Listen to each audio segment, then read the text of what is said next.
Tel Aviv রাফাতে তার স্থল আক্রমণ জোরদার করার প্রতিশ্রুতি দেওয়ার পর ফিলিস্তিনি প্রতিরোধ বাহিনী এবং ইসরায়েলি সৈন্যদের মধ্যে যুদ্ধ গাজায় উত্তেজনা ছড়িয়েছে। ১৭ মে শুক্রবার প্রেস টিভির প্রতিবেদন থেকে জানা যায়, প্রত্যক্ষদর্শীরা যুদ্ধবিধ্বস্ত গাজা উপত্যকার উত্তরে জাবালিয়া শরণার্থী শিবিরে এবং এর আশেপাশে রাতারাতি ভয়াবহ যুদ্ধের কথা জানিয়েছেন।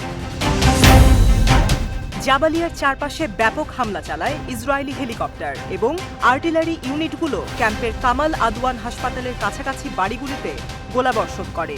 গাজার সিভিল ডিফেন্স এজেন্সির মতে, জাবালিয়ায় একটি বাড়ি লক্ষ্য করে বিমান হামলার পর ৬ জনের মৃতদেহ উদ্ধার করা হয়েছে এবং বেশ কয়েকজন আহত ব্যক্তিকে সরিয়ে নেওয়া হয়েছে। ইসরায়েলি ট্যাঙ্কগুলি বেইট হানন শহরের প্রবেশদ্বারও ঘিরে রেখেছে, যেখানে জাবালিয়া থেকে কিছু পরিবার আশ্রয় নিতে পালিয়েছে। ইসরায়েল সেখানে সামরিক আগ্রাসন জোরদার করার পর অন্তত ৬ লাখ ফিলিস্তিনি ইতিমধ্যে রাফা ভূখণ্ডের অন্যান্য অঞ্চলে পালিয়ে গেছে। হামাসের সশস্ত্র শাখা ইজেদিন আল কাসাম ব্রিগেডস একটি বিবৃতিতে বলেছে যে তারা রাফা সীমান্ত ক্রসিংয়ের ভেতরে অবস্থানরত শত্রু বাহিনীকে লক্ষ্য করে মর্টার শেল দিয়ে হামলা করে। অধিকৃত পশ্চিম তীরে ইসরায়েলি বাহিনী বালা এবং আনাবতা শহরের বিরুদ্ধে অভিযানের সময় একজন ফিলিস্তিনি যুবককে হত্যা করে এবং একটি শিশুকে আহত করেছে। স্থানীয় সূত্রের মাধ্যমে জানা গেছে, ইসরায়েলি সেনাবাহিনীর গাড়ির একটি কনভয় বালাতে হামলা চালায়।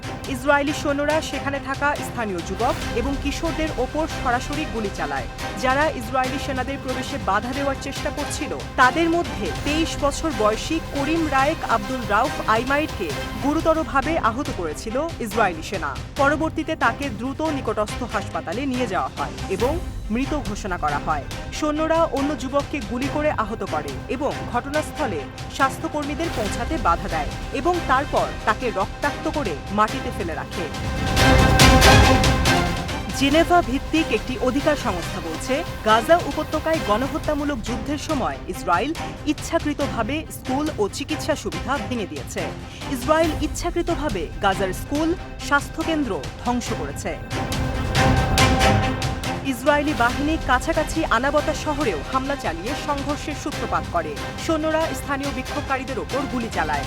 ঘটনাস্থলে ১৬ বছর বয়সী এক কিশোরের উরুতে আঘাত লাগায়। পরবর্তীতে তাকে প্যালেস্টাইন রেড ক্রিসেন্ট সোসাইটির স্বাস্থ্যকর্মীরা নিকটবর্তী একটি হাসপাতালে নিয়ে যায়।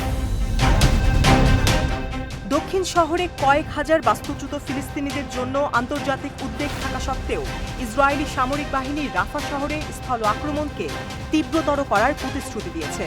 বৃহস্পতিবার ইসরায়েলের সামরিক বিষয়ক মন্ত্রী ইয়োভ গ্যালান্ট বলেছে, মিশর সীমান্তের রাফা এলাকায় অতিরিক্ত বাহিনী প্রবেশ করবে এবং এই তৎপরতা তীব্রতর হবে।